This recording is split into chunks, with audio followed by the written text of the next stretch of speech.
saya Rafli Rafansyah dari kelas 10-8. Assalamualaikum warahmatullahi wabarakatuh.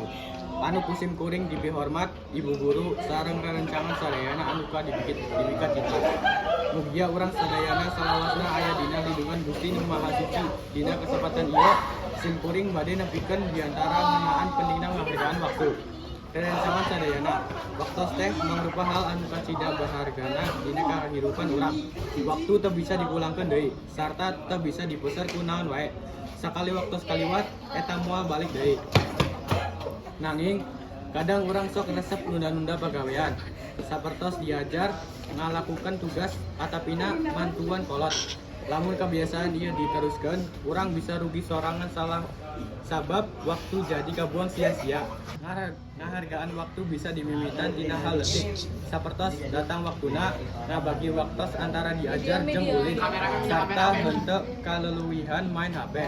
Ku kituna urang bisa jadi jalma anu disiplin jeung tanggung jawab.